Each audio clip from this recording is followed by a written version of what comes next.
pledge. I pledge allegiance to the flag of the United States of America and to the republic for which it stands, one nation under God, indivisible, with liberty and justice for all. This regularly scheduled meeting of the Board of Education, District 303 will come to order. Call the roll, please.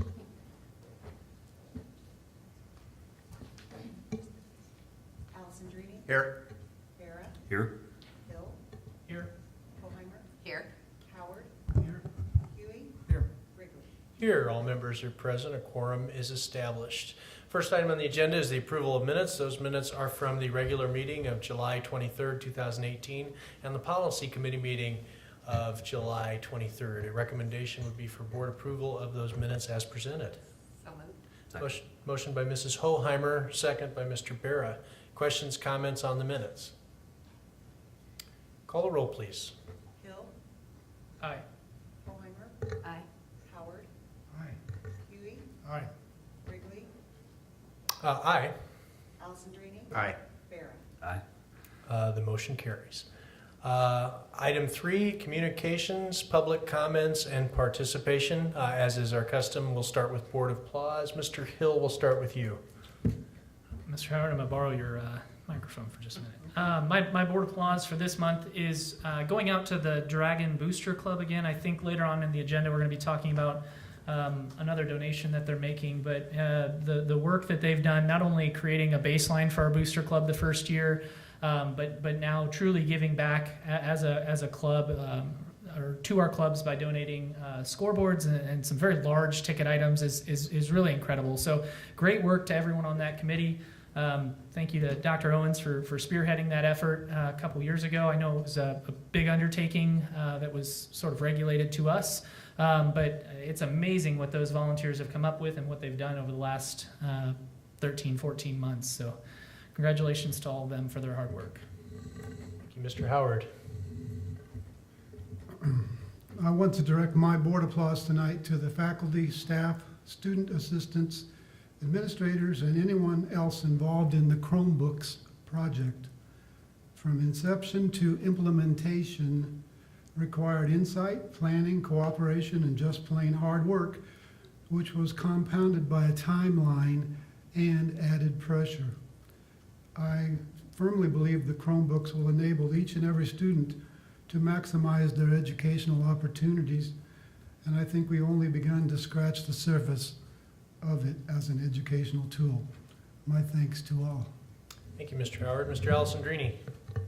My board applause goes to our buildings and grounds staff who worked very hard this summer in getting the building ready for opening. The board did have a chance to tour the renovated areas and see the work, so our hats off to all of them. Okay, Mr. Barra. Nothing that hasn't already been mentioned tonight. Very well. Mr. Huey. Well, that's the problem with starting at the other end. Yeah. Mr. Allison Rooney took mine, but I too want to congratulate Mr. Bonnet for managing all of the projects that were done this summer and done very well. Okay, Mrs. Hoheimer. Well, I was excited to see the early childhood come to fruition. As an elementary school teacher, it does my heart good to know that these kids are getting ready for kindergarten. So by the time they come to first grade, they're ready for me. Very good. And my board applause kind of expands upon something that Mr. Howard mentioned, and that was the one-to-one initiative that we've expanded upon, or that we've launched this year, particularly, though, to our tech staff that not only our Dragon interns, but those that worked on the networking issue that we discovered in the last 30 days that put a significant time constraint on, or a risk of deploying the project. So thank you to system administrator and all the help that he received from our staff, internal and contractors external. So thank you to them. Dragon Tech interns, item 3.2. Okay, so I would like to recognize, this is the first time we've done this, but we are starting every month to recognize students or teachers who have gone above and beyond and give them a chance to be recognized by the board. So I would like to recognize our students that are our new Dragon Tech interns. They are very quickly becoming widely recognized at Pekin High by students and staff alike. So if they could come up when I call their names back behind the podium, and then I'm going to have Cynthia and Eric give you guys a little bit of synopsis of what they've been up to. They've been pretty busy in the last couple of weeks, just a little bit. So by name, William Shea. William got to be actually with us all summer. I don't know if he thinks that that's a perk. I don't know if he'll come back, but he was here all summer. Then he was joined in the last couple weeks by Carter Bumbalow. Absent. Oh, I missed that. I can't read lips. You guys are all like, this is who's gone. David Creech.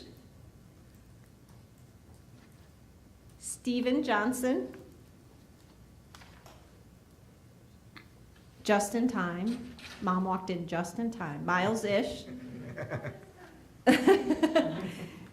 Ben Peterson. Thomas Potter. And Ian Sales. Their work was spearheaded by two people who also joined us, and that is Cynthia Hinderleiter and Eric Lind. Cynthia is going to give you a little bit of rundown of what they've been up to, but I just want to personally thank all of you for the work that you've done. I know we kept checking in to see what the room looked like and how many Chromebooks were still sitting there.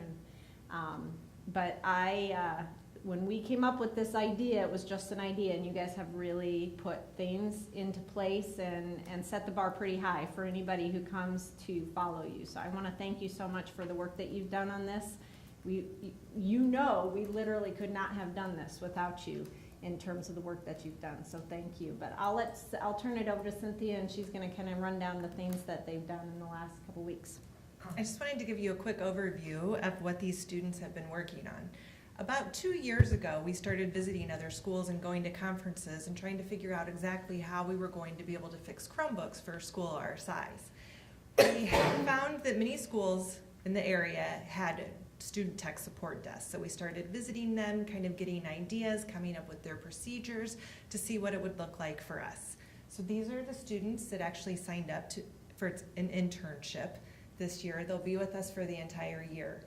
They have all passed Mr. McCann's classes, included basic computer repair. So they already had those skills. So they actually started school the week before. So they came in for Wednesday on a training day, and then they worked Thursday, Friday, Monday, and Tuesday.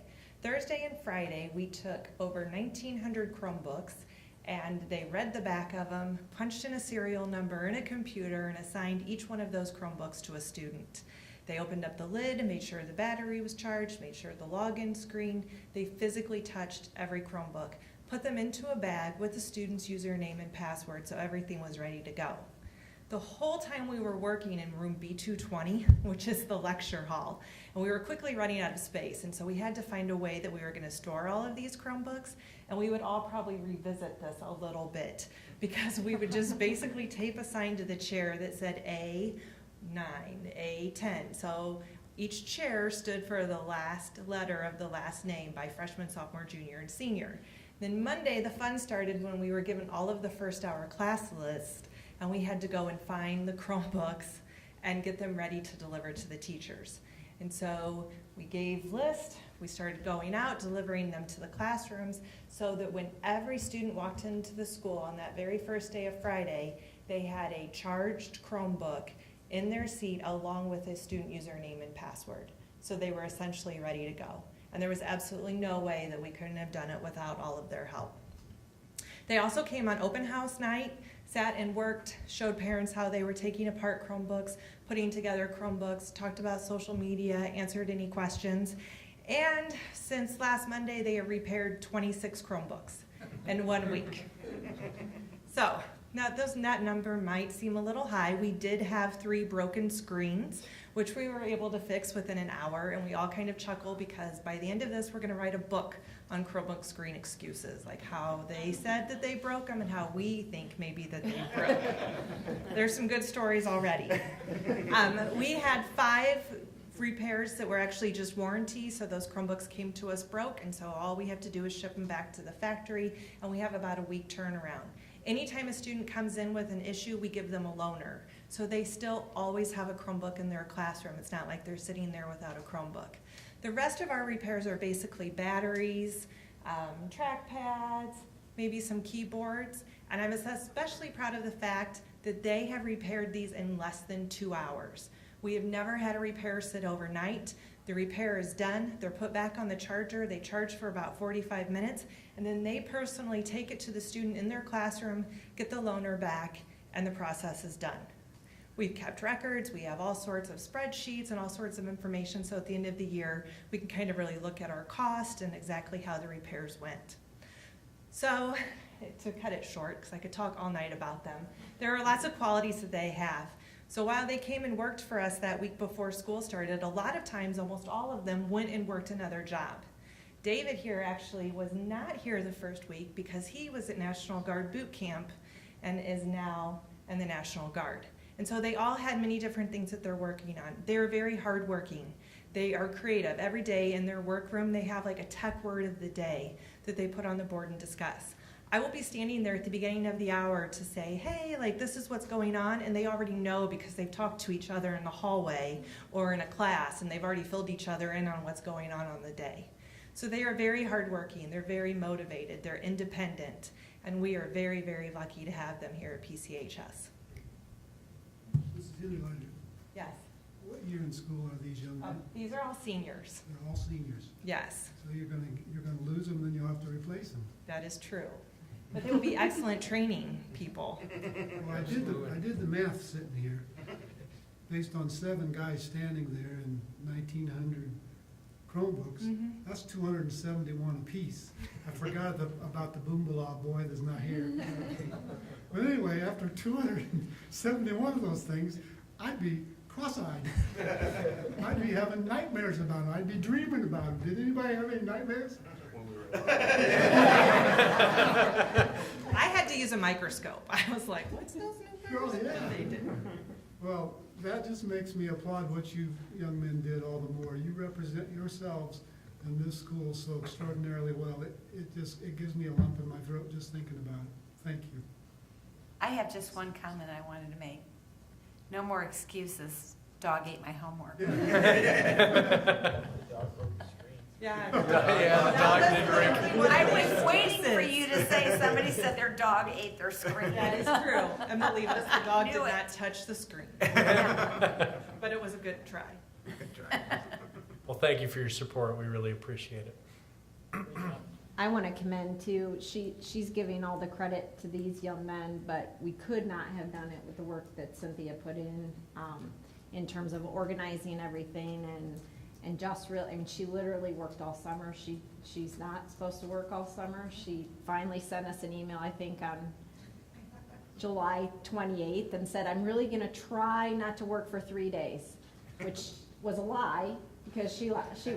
But we could not have done it without all of everybody in here, but she's gone above and beyond all summer long to make sure that this got off the ground, and she's probably lost as much sleep maybe as Eric, but oh, there he is. I don't know where he went. I was like, I don't know where he went. He's the man behind the curtain.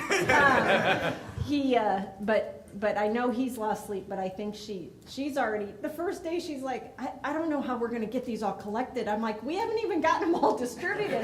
What are you doing? So it's been great working with all of them, and we're excited to have you all year, so don't quit on us, but we're excited, so thanks again. Dr.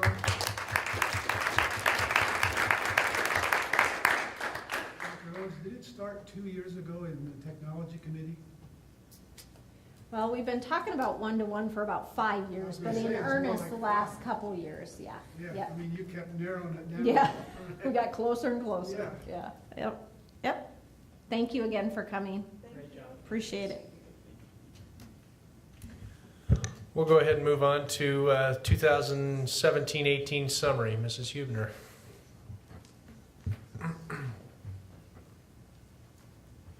All right, we have a presentation for you tonight to wrap up to showcase some of the things we did last year and then moving into this year. So something that we added in this year is I really wanted to give you a view of what our AP scores look like from this past spring. So some numbers, I know there's a lot of numbers on the next couple screens, but I will try to condense it for you. We had a total of 152 students take 231 exams this past spring. 163 out of those total earned a 3, 4, or 5 on the exam. And just a reminder, a 3, 4, or 5 in a state university in Illinois is college credit for public schools. Private schools, most do, but there are some stipulations there. But that is a huge percentage of our students. 70.6% earned college credit or potentially credit on that. Do you happen to know what national average is on that, or state average? I would have that, but not with me right now. All right, the white's going to be a little bit hard. That's my fault. So AP scores, something other interesting data that we have with the 7 different AP tests that we take. I wanted to showcase the number of students who took the exam, the number of students in each of those classes who earned at least a 3, and the number of students who earned a 5.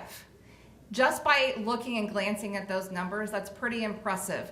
To look at calculus, 16 out of 16 students earned a 3 or higher. 4 of those students earning a perfect 5. So that third column is the number of students in our high school who earned a perfect 5 on an AP exam this past spring. It's pretty neat when you look at it from a broad view on how well our students have done. Then this one, something that the College Board does, and their AP Scholar Awards, different designations. The first one, to be an AP Scholar, students who receive scores of 3 or higher on 3 or more AP exams. So this year, number of scholars, we had 24, and their average score was a 3.2. An AP Scholar with honor is students who receive an average score of at least 3.25 on all exams taken, and scores of 3 or higher on 4 or more of the exams. And then the AP Scholar with distinction, students who receive an average score of at least 3.5 on all exams taken and scores of 3 or higher on 5 or more exams. So I get these results every year, but really wanted to start taking a deeper dive into the data, which College Board made very much more easy to read and accessible and easy to disseminate out. But it was really something that I wanted to showcase from what not only our students do, but what our faculty does. Because our teachers prepare these students for this exam all year long. And the amount of work that they put into the curriculum and to preparing our students, and the amount of work our students put in to learning that curriculum and then taking that AP exam the first 2 weeks of May and the craziest time of year is pretty commendable on all their parts. Okay. So of course we have quite a few students who excel, as you saw there, but we also want to make sure all of our students are as successful as possible. So we thought we'd recap the interventions and supports that we have that are running successfully to help all students. And you'll see there, we talked about this last year as well, but the guided learning lab that we have that runs up in the GE building, but has a math teacher and an English teacher always on hand. Students, rather than study hall, go into the guided learning lab. They get homework help, but they also build skills in those areas where they're deficient. We also, during advisory with all teachers, do something called Check and Connect. When we have that 20-some minute advisory period, it's kind of a special group for the teacher. They can get to know those kids a little bit better. They know where they might need a little bit of help and support. So we ask that all teachers check and connect with students, and that's throughout the building for all students. We also offer a lot of support when it comes to attendance, a push we're going to continue, obviously, into this year and beyond. But for all students, which we would call Tier 1, we have recognitions for positive attendance that happen periodically. We also, for some students who miss a little bit too much school. For those students in advisory, teachers are asked to check in with them particularly about attendance and see if they need any other supports. Then for a few students who really are having a hard time getting to school, we have intensive supports during fifth hour, I guess, this year, where we have people calling home actually and working with the students one-on-one. So we have a tiered approach to attendance. We have something called homework overtime. If you haven't heard of it, Lisa Stoll staffs that Monday through Thursday after school, where students can get help. We still have, as we've had for a long time, the MAC lab, or Math Assistance Center, as well as the writing lab. And then, of course, we have credit recovery throughout the day. And speaking of credit recovery, I'll turn over to Mr. Schmig to talk about the numbers there. All right, so we've really dedicated our school to daily credit recovery for a few years now. So this is exciting to actually see some data and see how we're trying to help our students succeed. And again, these are students who traditionally have already failed a class for some reason, whether that was the attendance students that Sheila was just mentioning, or whether that was just through another reason that they did not do well in a face-to-face class.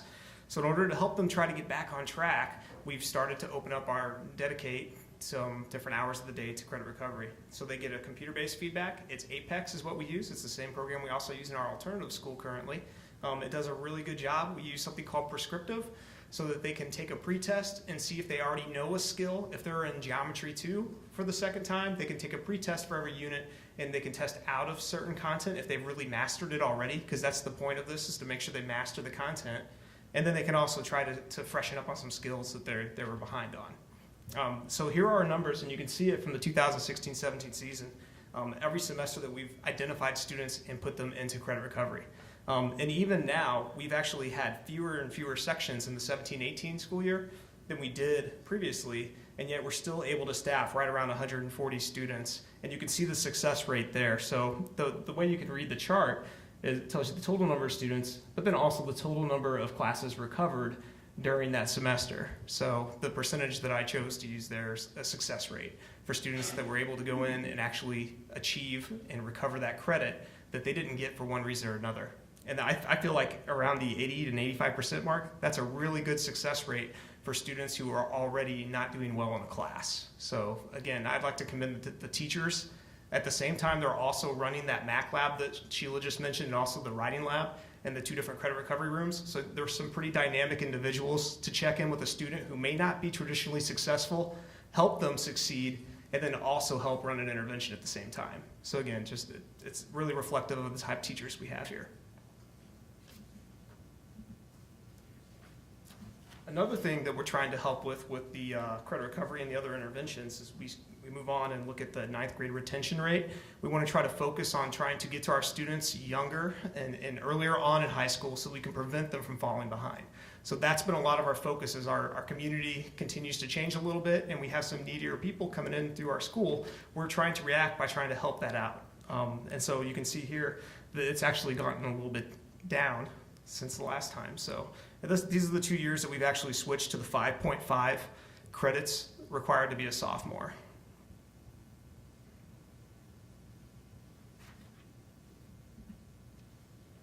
All right, and to our graduates, the class of 2018. With the help of some interventions, I think that our graduates were more successful than they previously probably would have had been, again, because they've taken advantage of some of these programs that we've mentioned. There were 367 graduates in the class. Our graduation rate was 80.82%, which was slightly higher than the year before. And then we had 63 students who actually benefited from at least one credit recovery class for trying to help recover a credit, getting back on track, and getting into the graduation. And that would come out to about 17% of those kids had that. Our 4-year rate for graduation currently is also at 80.3%.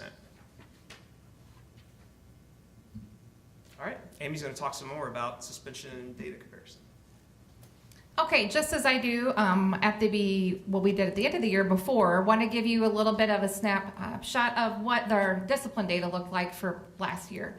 So we're looking at 1 to 3 day suspensions. You can see the far right column is last year compared to the different months from the 2 years past. Just to give you an idea, you can see that the numbers obviously go down from 15-16 and then 17-18 and 15-16, and 16-17 and 17-18 are similar. when you add them up individually. When you're looking at those 2 years, the total for 15-16 was 944.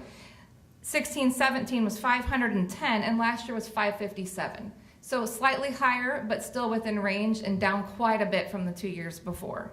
We would love to continue to see this go down, but honestly, we know it made a huge leap, a huge downward leap 2 years ago. So keeping it going further down, but also maintaining where we've been is the goal. 4 to 10 day suspensions, and these are ones obviously that do take place. However, those are the things that in our handbook as far as the increased amount of suspension time, and hopefully our goal is to not get to those points. So there are situations that we have had. This past year was right at a total of 37 4 to 10 day suspensions, and the prior year was 38. As you can see, each year with the months of the year, it kind of depends on the year and the students and what's going on that time of year. Total suspensions by month. So this is broken down those 3 years, and you can see the total for first semester last year was 265 compared to 229 from the year before. So again, slightly higher, but still a lot less than it was the 2 years prior. And the total last year, 594, was up just slightly from 548 the year before, but again, compared to 2 years ago at 980, still a great drop. Okay, so we wanted to do this a little bit different too, being at the beginning of the school year and looking ahead at this year, some of the exciting things that we have moving forward. So professional development this year. What we wanted to do, a couple things to talk about, is really look at what the staff wanted in terms of professional development moving forward. We know that tech's going to be a part of it. We know that departments are having time and curricular teams, but the other component is really working on what we can do to help our faculty and staff gain more of an education on dealing with students in crisis situations, social emotional, all of the above. So what we did was look at what kind of training we can provide. And the goal would be to, on our SIP days this year, one of the things that we're going to do is we're going to spend the time between department time within departments with some tech training, and also going out from the building level in teams to go over the processes that we have at the high school. So anywhere from special education, the discipline component, counseling, scheduling, really going out, providing more of a background on what happens behind the scenes on a daily basis. So that teachers are aware when they send a student somewhere that they're very much seeing what happens once they send that person somewhere.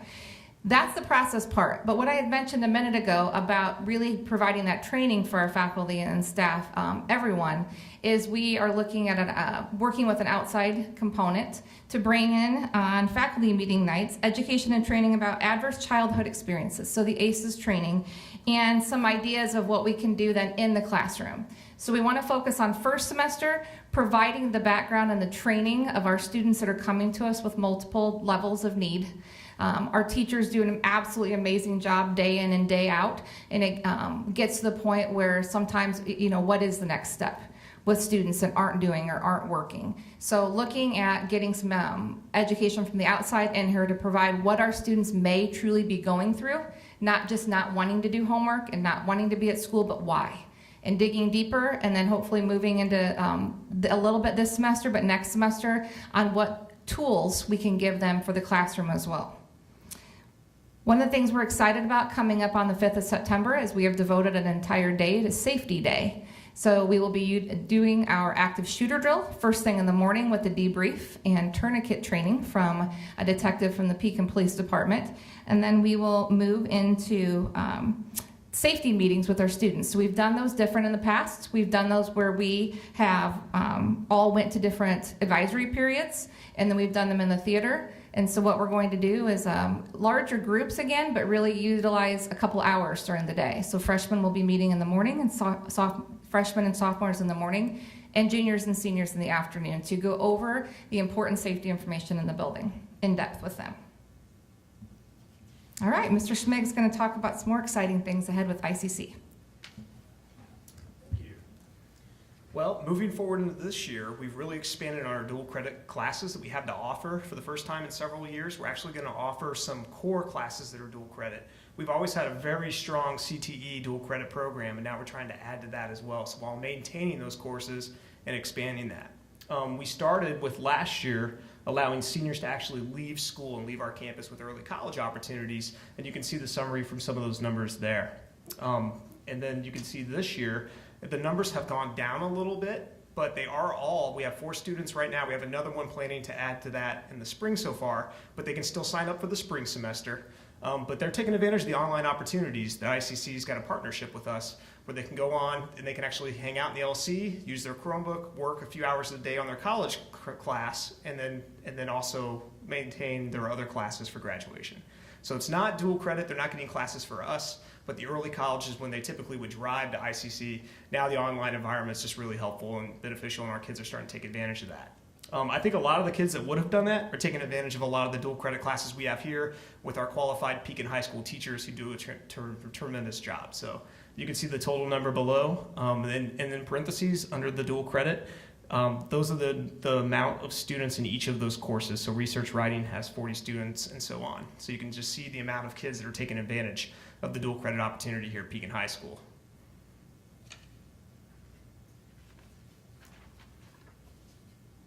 We've also really expanded another program for students who are on track to graduate, a lot like early college, and then we've allowed them to actually leave school early or come to school later based on whichever internship opportunity they've had.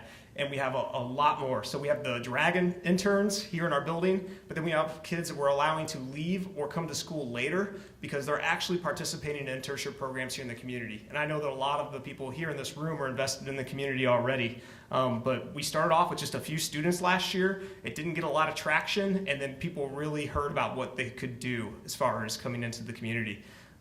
We have a very willing community to become partners.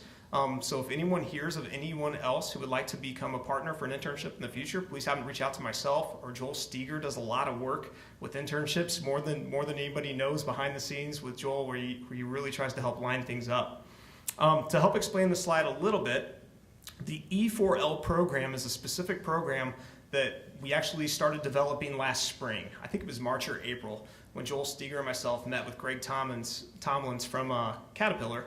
And he had just started a program called CHIPS that started off with just some pilot students and manual students who are at-risk kids, trying to get them a co-op program, get them some skills for life in the workforce. And also work with the Economic Development Council with Brent Baker as far as maintaining our Peoria area workforce so we can try to help advertise to larger corporations to say, you need to come here to Central Illinois because we have a workforce for you. So that's the whole big picture project. But small picture for Pekin High Schools, we've actually been able to join, and we're actually the second largest school who's a partnership with the program. So Pekin has 10 students, Manual I think has 13 or 14, East Peoria has 2, and Illini Bluffs has 1.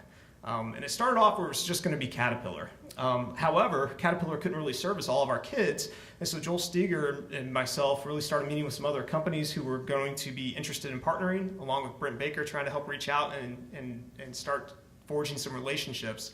So now we actually have some other companies on board for that E4L program. And again, it's not just for employment, but you can see the acronym and the other foundations that are going to be peppered in to their experience. Not only are they going to learn how to be a good workforce and employee, but they're also going to get some economic development education, some other things like that they can use for life. So we're really excited about it. It's all brand new, so it's been a trying process to get started, but I believe all the students are right now placed.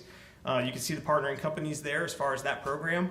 And then in addition, we have a lot of students who are just on track to graduate and have the ability to go out and try to find themselves internships, and they've done that. So we have students who are going to TAPS, C.B. Smith and Wilson Elementary, First Baptist Church of Pekin, Rescue Heart Animal Hospital, the Law Office of Joe Dunn, and Caterpillar on their own. Not part of that program, but also another building in Caterpillar where someone found an internship. So it's been a great experience. The students are really starting to take advantage, and I feel like we could really form a partnership with a lot of community members. All right, Ms. Martin's going to come up and talk a little bit more about Dragon's Closet. Thanks. Dragon's Closet isn't new, but it's worth an update, not only where we're headed, but also just briefly where we've been. It's a pleasure to be part of this cooperative effort that is really a testament to the heart of Pekin, the community, the school, everyone coming together saying, you know what, we care about our kids, we want to be successful. So the goal of Dragon's Closet is that kids don't have to worry about anything in terms of basic needs. All they have to worry about is learning and achieving. And so that's the goal. And so just to give you an example of the team effort we have and what's unique about Dragon's Closet as a review, our life skills students and teachers manage the inventory for the Dragon's Closet, which actually allows them to complete some of their curriculum in terms of development.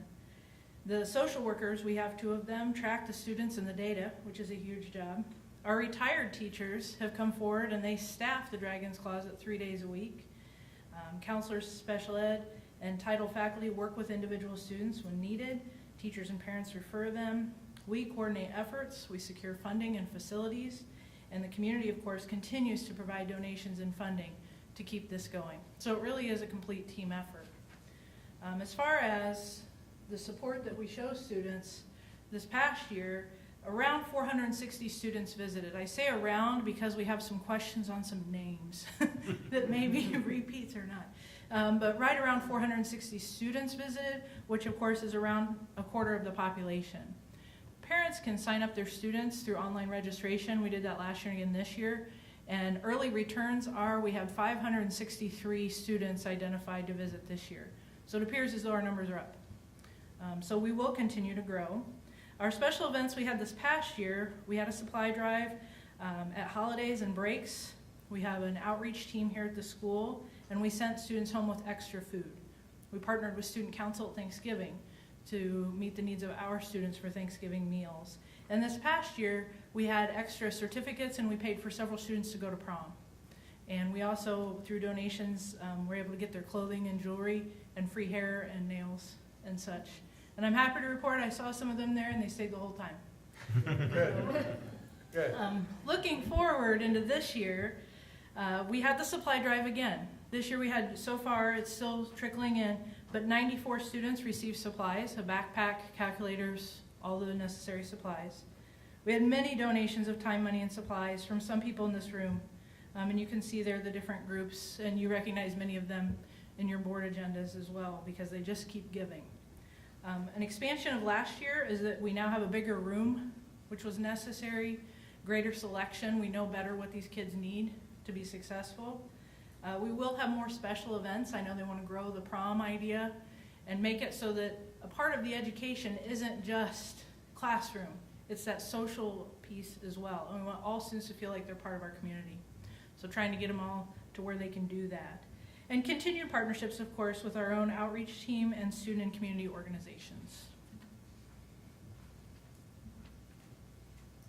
It's easier to see those people when I forward the slide.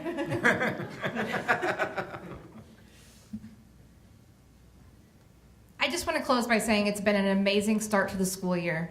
As many people have talked about with our implementation of our Chromebooks and going one-to-one, we knew it was going to be fun. We knew there'd be bumps in the road, and there still will be. But the delight we all saw and just the heartwarming feelings we had the first day of school when they received their Chromebooks, you would see a student in the hallway, and the smile on their face was worth every bit of hard work. And I know everybody would echo that sent in this district as well.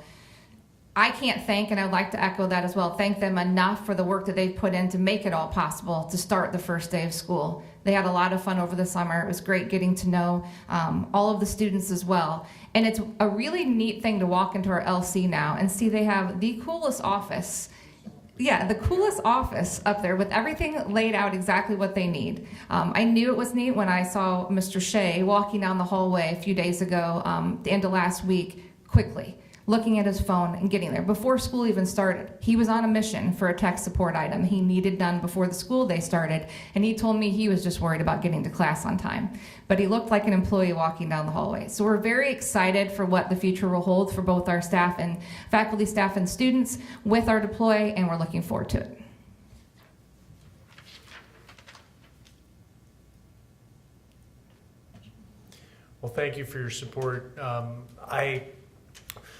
and I'm going to totally geek out here, and Mr. Burrow, you'll probably roll your eyes, and that's okay. But one thing that I appreciate is the amount of data that you've shown, that you analyze and churn and really absorb, because it proves that we're not just managing by emotion and feeling. You know, we're putting a lot of hard work and effort into real life responses to what we're doing in this district. And so, you know, I really appreciate the effort that you've put forth there. It was a great presentation for sure.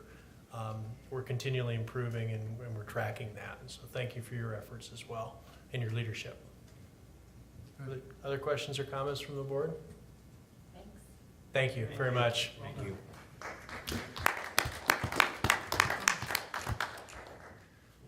Item 4 is the approval of claims.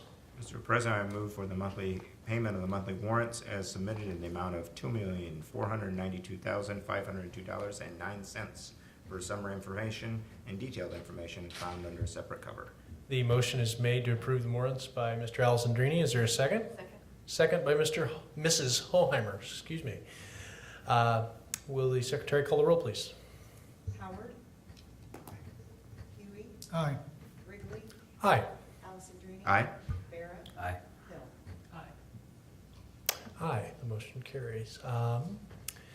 Item 5 would be 5.1, a request for closed session regarding the appointment, employment, compensation, discipline, performance, or dismissal of specific employees of the public body or legal counsel for the public body, including hearing testimony lodged against an employee of the public body or legal counsel for the public body to determine its validity. Is there a motion to that effect? So moved. Motion by Mrs. Hoheimer. And second by Mr. Huey. Call the roll, please. Hoheimer. Aye. Howard. Aye. Huey. Aye. Wrigley. Aye. Alessandrini. Aye. Barrett. Aye. Hill. Aye, the motion carries, and we will return as soon as possible. Board has reconvened from closed session. First item on the agenda is the consent agenda. Is there an item on the consent agenda that a member would like pulled for a separate vote? Hearing none, I would seek a motion to approve the consent agenda as presented. So moved. Motion by Mrs. Hoheimer, Second. second by Mr. Huey. Questions, comments on the agenda? Mrs. Dodson, will you call the roll, please? Karen, or Homer, sorry. Aye. Huey. Aye. Alessandrini. Aye. Vera. Aye. Bill. Aye. Huey, or Howard. Aye. This is why, see, don't hire me for this. Wrigley. Aye. Okay. We're getting caught up. That's all right. Motion carries. Thank you to Tazwood Community Services, Aldi, and the Athletic Boosters for their donations. Question. Answer. You may. Just on the Aldi one, is that a restricted grant of any sort, or is that just whatever? I believe they have to use it for food and or gift cards from Aldi's. Say That- that, I was sorry. They have to use it for food and or Oh. cards to get food at Aldi's. Yeah, good. So in essence, it's Dragon's Closet. Yes, whether yes. auspices or not. Yep. That's Yep. good. I think that's great. Awesome. Just a little bit of detail too about the Boosters Club. So their goal for that is to have a scorers table. So with the approval of that, we'll get that PO tomorrow. So it will replace the scorers table in the gym. It will have 2 static panels, one on each side, that will have an advertiser that will stay, and then the center will be an LED screen. They're envisioning being able to put player stats, things that are associated with basketball, like defense or get loud or whatever, as well as then scrolling through other advertisers. So I think it'll be a good addition to the gym. Our scorers table was pretty old. Parts of it were falling apart. The wood of it was falling apart. So it's a way for us not only to get something new, but promote what they're trying to do with advertisers and sponsors. So I think it's a win-win, but that is, I know they put money towards the scoreboard in the pool that you saw tonight. But this is them on their own. There is no money from the district going into this purchase, so it's a big deal. The other thing too, that in addition to this, they're gonna have screens in each of the concession stands this year, smaller monitors that are gonna have the menu.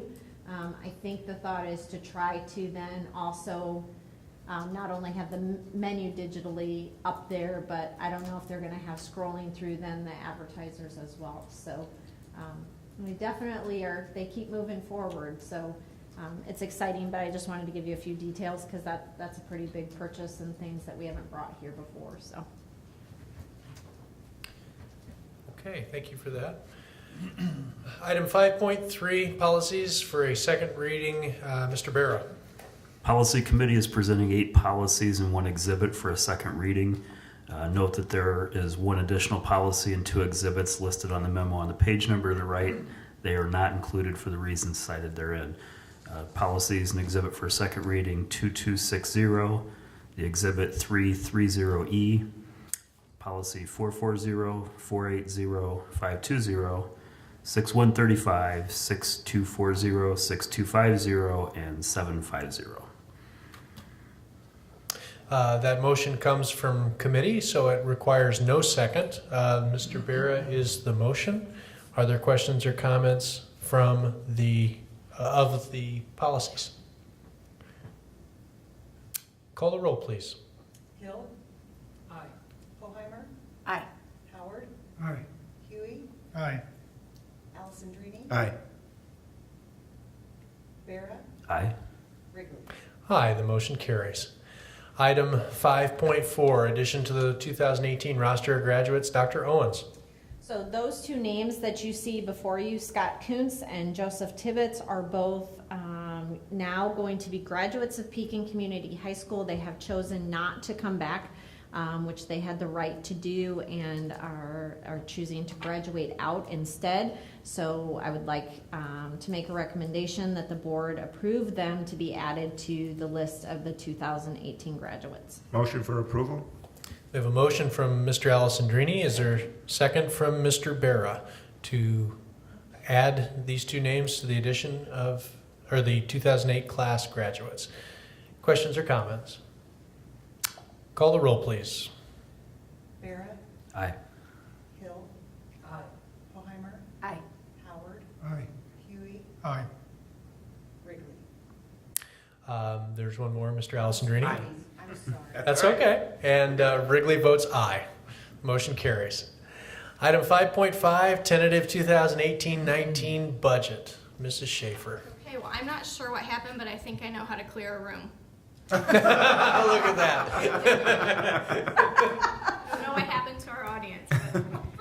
But you should have the presentation and the budget detail in your board book items. So I'm going to just highlight, obviously, an overview of the 18-19 budget, but the detail is there for your review. I'll start by going over our 17-18 results, which I think, as you can see, are very positive. We really just kind of talked about this in June when I amended the budget, so we came in fairly close to what we had anticipated. Our ed fund ended up with a excess of revenue over expenditures of a little over $1 million, which was about $178,000 better than what we had anticipated with the amended budget. The overall revenues were about $31,000 more than the revised budget, and our expenditures were about $147,000 less than the revised budget. So overall, we came in pretty close.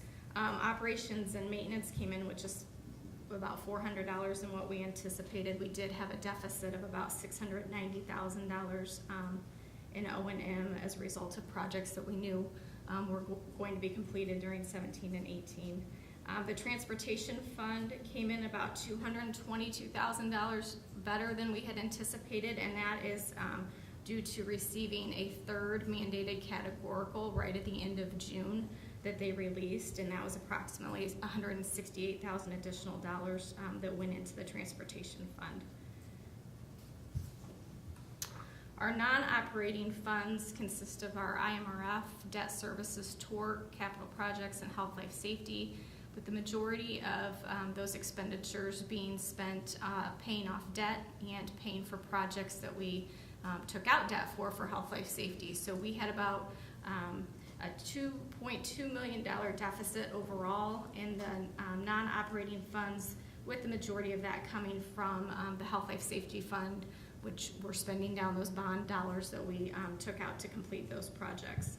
So of the $2 million worth of work that we spent, it consists of our final payout from the summer of 17 for the G building HVAC project, and then payouts for some of our winter and summer of 18 work that was done prior to June 30th, which was work on the B building boiler, which we saw tonight on the tour, the F building ceilings and lights, and then our upgrade to our electrical in the 1963 building. Does anyone have any questions about 17-18? Yeah, Yes. have we received all back pay from the state? I mean, or is there? No, we are still waiting on the fourth mandated categorical from FY18. Okay. Yeah. So there might be. Danielle and I went to Springfield last week, and they said they anticipate that being released sometime in September. So we'll see. We have received, though, all of the evidence-based funding money. So. So we will get into our 18-19 budget, which again I think is very positive news. I think it's exciting tonight. I feel like sometimes it's just a lot of figures that we throw at you, and I think it's kind of fun tonight that I get to kind of piggyback off the presentation earlier from the building level and from the tech interns, because we can actually kind of see what our money is being spent on, and that, you know, we're obviously seeing results. And so I'm excited about the 18-19 budget and the numbers that we were able to produce. Overall, our budgeted revenue is up approximately $333,000, or about 1.5% over prior year. And I'll talk about that a little bit more in detail in slides coming up. And our expenditures are up about 3%, or $604,000 over last year. So we'll talk about that. We are anticipating having a surplus in the education fund again of close to $400,000. O&M is fairly balanced with a slight deficit of about $28,000. Transportation, slight deficit of $50,000. And then working cash, the only thing that we anticipate in that, any activity in that fund, is the interest that's being generated from those funds. So this is just a chart that shows you what the major sources of revenue are in all funds for the district. So property taxes still make up the biggest chunk of the revenue that comes into our budget. So that is at 56.7%. Evidence-based funding is now makes up 17.4% of our revenue. Corporate personal property replacement tax is estimated to be about 12% of our revenue in 18-19, and then other of 13.9% makes up our federal grants and our other state revenue, like our mandated categoricals and interest. So I'm going to talk a little bit more about each one of the major chunks of revenue, just to kind of give you some reminders. Property taxes, obviously, the board approved that levy in December of 17. So those are the 17 payable, 18 taxes, actually with the last, I think, installment coming up here due quickly. And then we start to receive those installments 30 days after every due date. So our first installment of the 17-18 taxes affects our 18-19 budget, because we get that payment in July. So we're a year behind that cycle. But as we know, when we talked about this in December, the CPI that we were limited to was 2.1% of an increase, which resulted in about $380,000 in new money for Pekin High School. Total budgeted property taxes out of our entire revenue is about $14.1 million, and that's in all funds, including our debt. Of that $14.1 million, about $7.9 million of it goes to the ed fund. $1.5 million of it is what we use to pay off debt, and then about the other largest chunk is about $2 million that goes to operations and maintenance. So CPPRT, this is our corporate personal property replacement tax that flows through to us from the Illinois Department of Revenue. This is a tricky one, because I think every year, they do provide estimates, but every year it's just a hard one to know where you're going to stand. So this year we are down again from prior year. Based on the Department of Revenue website, we are anticipating about $2.75 million in FY19, which is down about $207,000 from FY18. In FY18, we were at about $2.9 million. The other piece of this is Senate Bill 2260. If you remember, I think Danielle had reported out on this probably in a superintendent's report a while back about area districts that, if you remember at this time last year, I think it was like maybe the day before I walked in here to give the presentation, we found out that we had just lost $1 million in CPPRT. So that happened to several districts, I mean, obviously across the board. And so as a result of that, superintendents got together and started talking to, you know, their local legislators and trying to figure out a way, what can we do to prevent the state from skimming off CPPRT and taking this money away from school districts. So a lot of effort was put into that from superintendents and different representatives, and as a result of that, Senate Bill 2260 did get into the budget implementation bill. And so what that means for Pekin High School is that we'll receive about $350,000 more because of that. So what they did was any district who had 13% or more of their budgeted revenue came from CPPRT in FY17, they got to be in this group of funds that was put into the budget. So we were in that category because in FY17 we were at over 13% CPPRT. So as a result of that, it's a one-time payment, but we'll get an additional approximately $350,000 this year because of that. So overall, we'll actually see an increase because of that. We'll see an increase this year. This is just a little summary of what evidence-based funding has looked like for us since it just started in FY18. I think when I sat here last year, we still didn't know what this was going to look like. That was one of the major reasons, too. We had to amend the budget because we didn't know what our dollar amount would be at this time last year, and so we had just budgeted for what the previous year hold harmless amount was. However, the state did come through, and we ended up in FY18 ending our revenue from evidence-based funding at $3.8 million. So we had a base funding minimum, you can see, of $3 million, and we received an additional amount of $834,000 in tier funding because we were below what they considered the adequacy amount. And I think in last year was like 57%. So we were considered tier 1. The most we were in the tier 1 is most needed.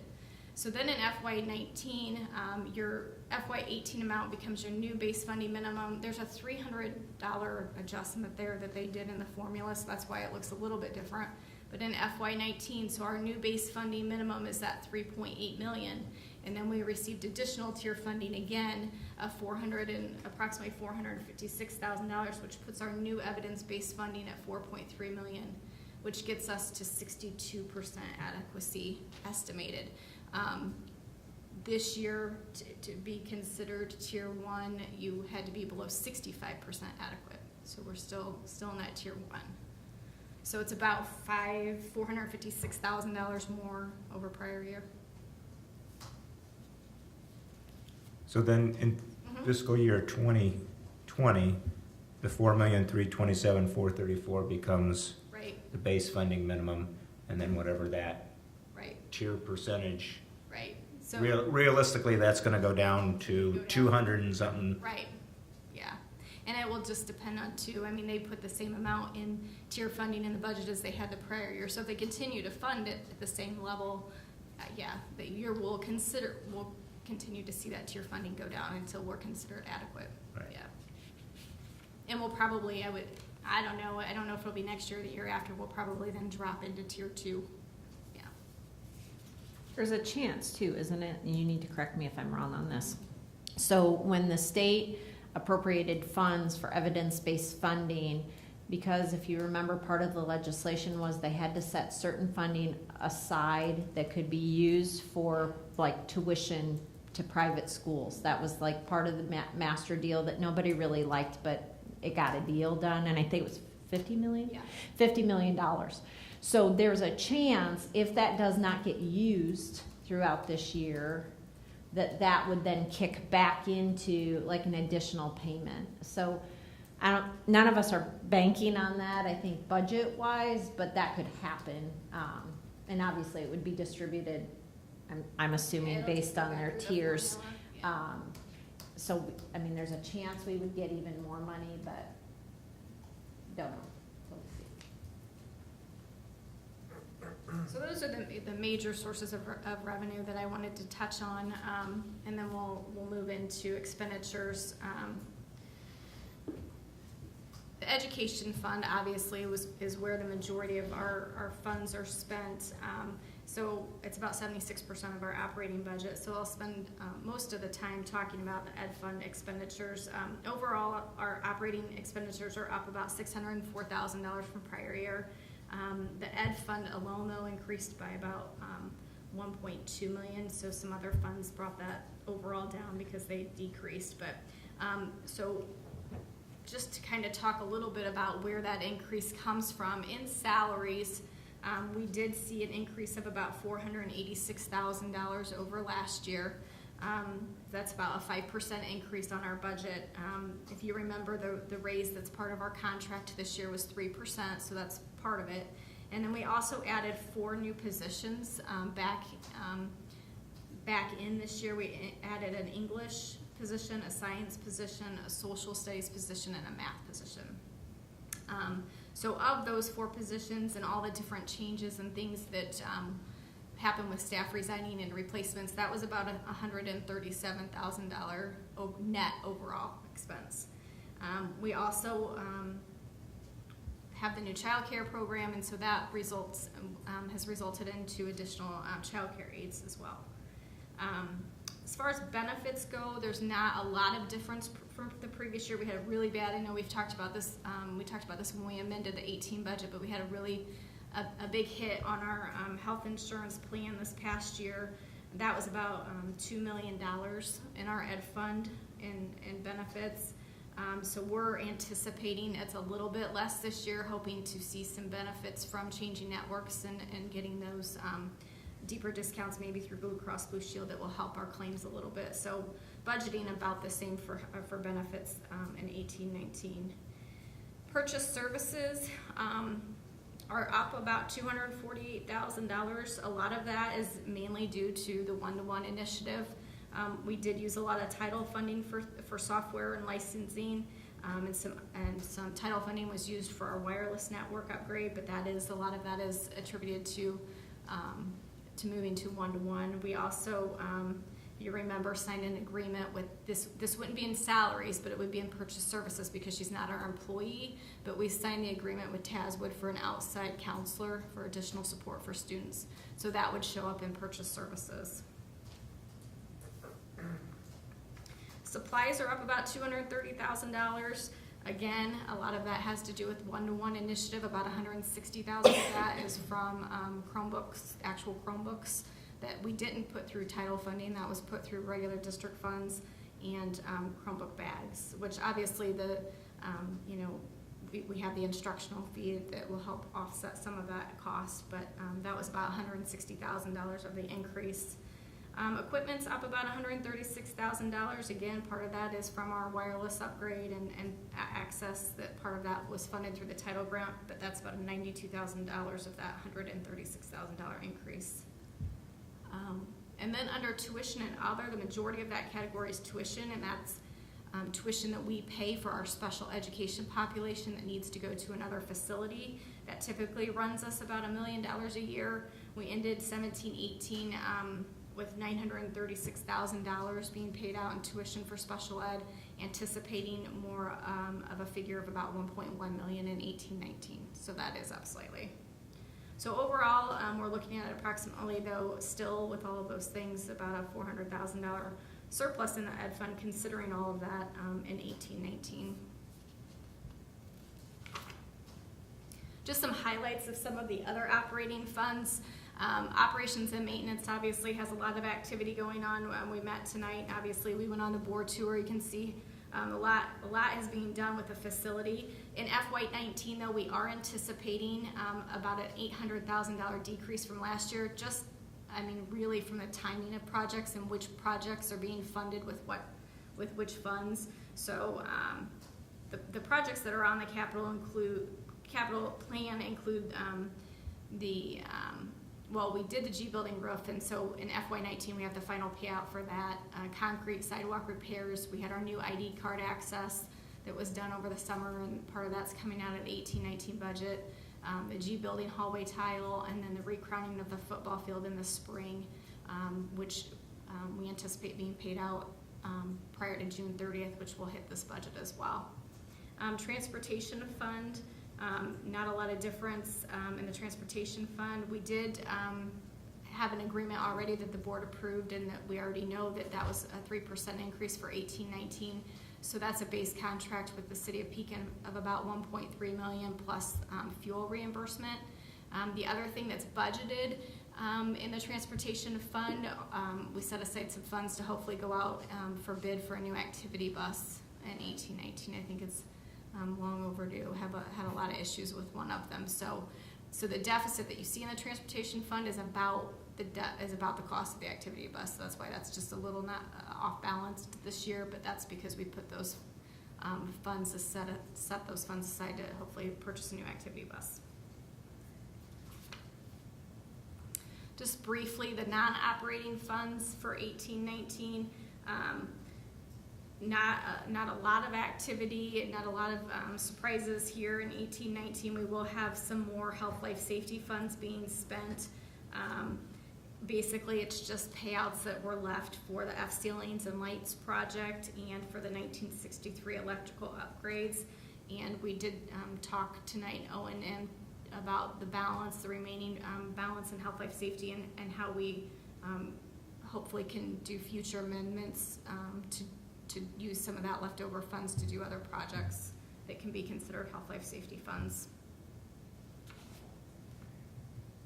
Budget is on display, and it will be on display for 30 days, and so we'll have the public hearing on September 24th to hopefully approve it at that time. And if there's any significant changes, obviously I don't anticipate any, but if there are any over the next 30 days, certainly report those out at that board meeting. But other than that, I'll be happy to answer questions if anyone has any.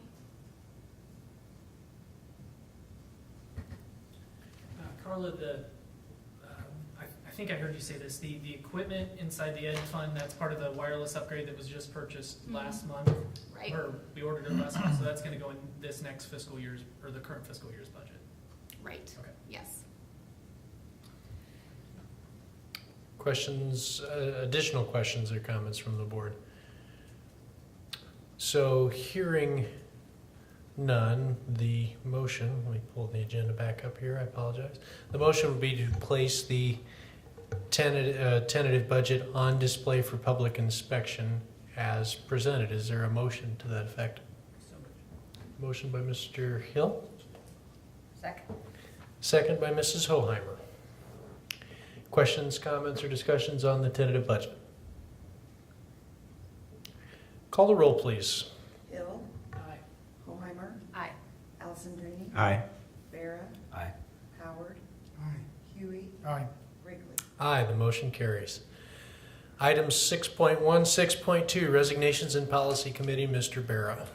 Resignations, we have two tonight. Sandy Mann, personal assistant for the special ed department, effective August 20th, and Kelly Sandberg, teacher for the English department, effective August 24th. Okay. And we did not, as a policy committee, meet this month. Okay, very good. O&M, Mr. Alessandrini.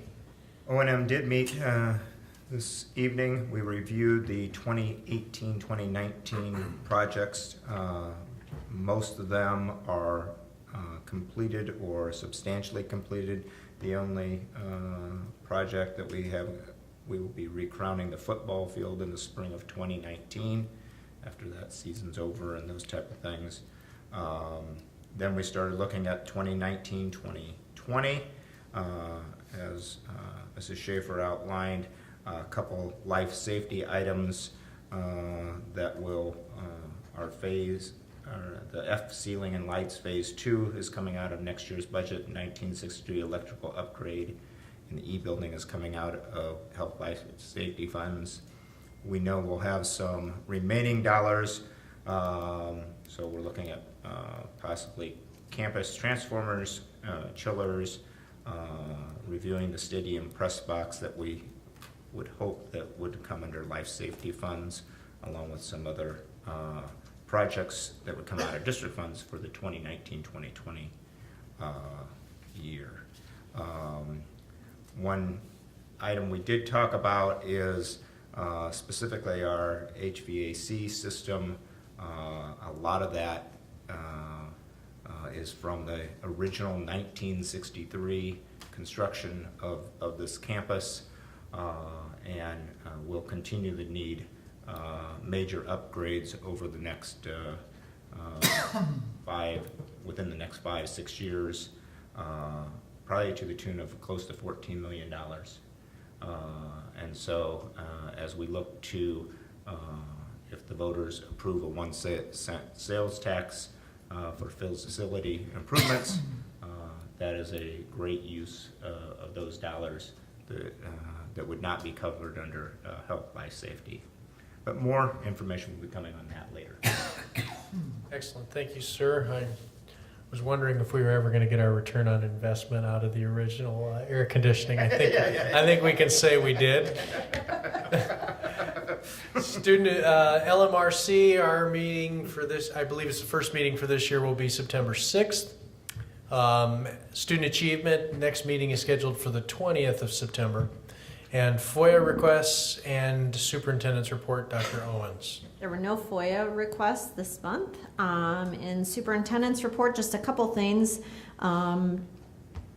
Joe mentioned the county school facility sales tax. Carla and I have met with officials from 108 to start talking about what our plans are to have informational meetings, both with staff, with public, with unions and trade unions, and so starting to reach out to different organizations to be able to go and make presentations on that, because obviously November sounds like a long time away, really is not. So plans are being made. We're also going to meet as superintendents after another meeting next week to talk about what our strategy is and what kind of help we can get from different organizations or people as a county versus just the city of Pekin. So I'll keep you posted in terms of when things are. I think most of the presentations that we're talking about with the public are going to be the middle of October, but I'll start reaching out to smaller organizations even by the middle of September to start having conversations to make sure people understand what it is and what we would use the money for, or like to use the money for. A couple good news. I mean, we've talked a lot about one-to-one. We all delivered devices and inserted access points. We put 130 access points up on the Monday of the week that school started in 4 hours. Everyone, all hands were on deck. We had our walking shoes on that day, and honestly, coordinated effort by Eric Lind. But our buildings and grounds guys got in and teamed up and really made it go pretty quickly. And by the end of the day, he's like, I see blue lights. And I'm like, so they're supposed to be blue, right? Yeah, so we were good. You never know what's going to happen till the day of. First full day of school did not go smoothly. I can say that pretty confidently. The first morning anyway was kind of a hot mess. So the access points were not the issue, but ITV3 was down, our pipe from them was down, and so we had 200 gigs that we were not getting, and so we only had 500 on another one. So things were incredibly slow. People then couldn't get on. At the same time, a server was hot.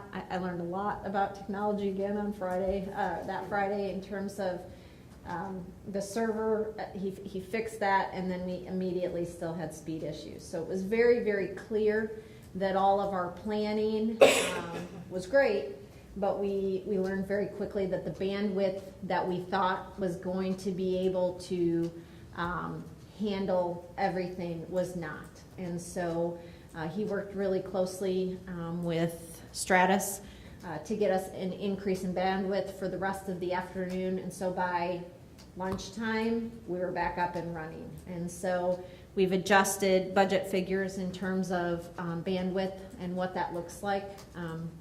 So I think we've got that under control. The good thing is there's a lot of communication between him and staff and ourselves in terms of knowing what's going on and what the issues are. And so he's pretty Johnny on the spot about that. So what happened to be a pretty rocky morning, which I think we kind of expected something was going to happen, turned out okay by the afternoon. So more to come on that. Obviously, we'll continue to get feedback as the year goes on, but it seems like things are off and running and people are breaking devices and we're moving on. So I reached out to a couple of you. The Distinguished Alumni Award that we're hoping to give is we're getting things around for that. So we did take nominations. They were closed on August 15th. We received 9 nominations for various people. And so worked with Ryan to kind of come up with a plan of who should be on the selection committee of that. So we're going to have Ryan and Joe as president and vice president of the board, Ashley as president of the Teachers Alliance, Bill Fleming as Chamber of Commerce, and John McCabe as the mayor are all going to serve on a committee along with myself to make those determinations. We're going to try to get a date set pretty quickly because obviously the thought is still to recognize those people during a couple of the homecoming festivities. So I'd like to give that person a chance to make travel arrangements if they choose to be here. So we'll see how this all turns out, but we're off and running on that, and so hopefully that will come to fruition. We're really excited about, I know you went in there, but we're super excited about the child care that we have. Melissa's worked tirelessly in terms of getting that up and running along with Trish and the aides, but we are full. We have, I think, 12 little ones in there, and we have a waiting list. And so it didn't look like it was going to be that way, but I think once people realized it was really going to happen, I think they signed up. But it is fun to watch out the windows because they're out there all the time. They're out there in the morning, they're out there in the afternoon, and it's been fun to have. So that's been a huge, great addition. I keep trying to push that story out. We obviously got some press on that from the Times. I keep trying to push our story to IASA to make it a little bit broader, but I'll keep working on that. Last but not least, I know the first reminder is the CIV fall event. Remember that we're hosting that, so kind of a big deal. We are going to have a tour of CTE prior to the dinner, so we're working on arrangements with them to get that all set, but hopefully you can all make that event. We'll be able to highlight CTE. We'll obviously have culinary arts host the dinner in the cafeteria, and then we're going to do their breakout sessions in the LC. So I think it's a great opportunity for us to be able to showcase a lot of our building in one night. So we're excited. I think I'm excited about that so far, so I'll keep you posted. But I think that's all I got. Okay, thank you for the report. Future items, is there an item that a board member would like to be placed on a future agenda? Could we have like maybe a monthly update on the Chromebooks? Certainly. If we could make a matter of record that just an update on technology probably as part of your report. Superintendent's report? Yep. Sure. That would be great. Yep. Other items? Looking ahead, we just heard an update about the CIV dinner Wednesday, October 10th. More information on that to follow. Housing this year for III Conference will once again be at the Hyatt Regency Chicago as requested. Please see Trudy Dodson following this meeting to pick up 2018-19 Mid-Illini Conference passes as well as football season tickets and/or parking passes. And finally, the next regular board meeting is scheduled for Monday, the 24th of September at 6:30 in this room. I know of no other business to come before the board tonight, so we stand adjourned.